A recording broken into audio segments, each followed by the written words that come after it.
أيضا الحرف المكسور لما أنطق حرفا مكسورا، لما أقول به به به ولا أقول به، انظروا إلى الفرق.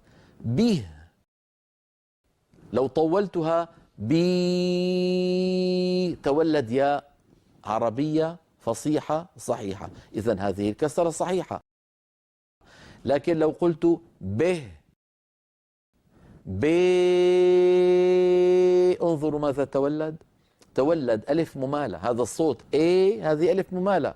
عندما نقرأ لحمزة والكسائي نقول والضحى والليل إذا سجي، للكسائي سجي، ما ودعك ربك وما قلي. فهذا الصوت صوت ألف ممالة، إمالة كبرى، وليس صوت ياء.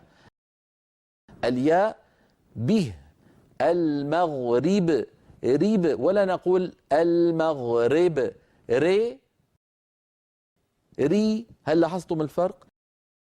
ري ري.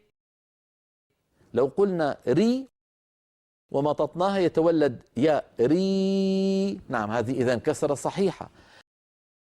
لكن لو قلت ري ري يتولد ألف ممالة، فهذه الكسرة غير صحيحة. بحثنا هام جدا. قد تقول لي لماذا هو هام جدا؟ أقول لأنه يتعلق بكل حرف نقرأه. يعني لو قرأنا الآن صفحة من كتاب الله، كم حرفا فيها؟ مثلا 200 حرف، 300 حرف. هذا البحث سنطبقه 300 مرة. عندما ننطق الحرف الساكن سنخرجه من مخرجه ولا يصاحبه شيء البتة.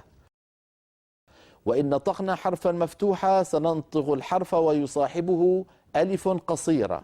وإن نطقنا حرفا مضموما سننطقه ويتبعه مباشرة ضمة يعني واو قصيرة.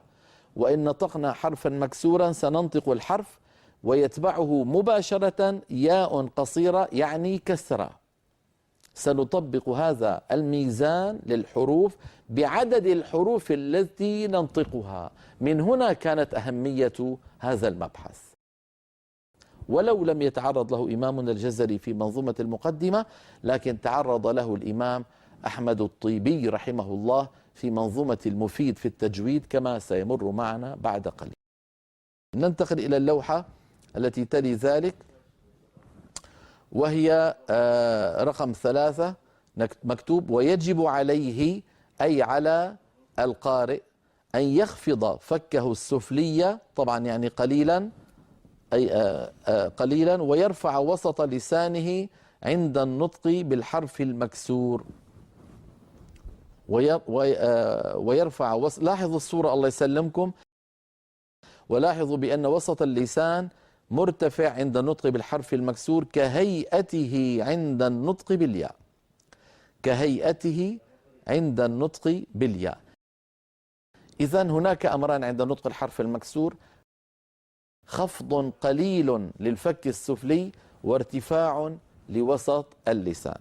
لما أقول مثلا، لما أقول أريد أن أنطق حرفا مكسورا، مثلا أقول بي بي قي عي خي سي شي، كل هذه الحروف لما نطقتها انخفض الفك السفلي قليلا وصاحب ذلك ارتفاع لوسط اللسان. هذا ضروري. لماذا؟ لأن ارتفاع وسط اللسان هو مخرج الياء.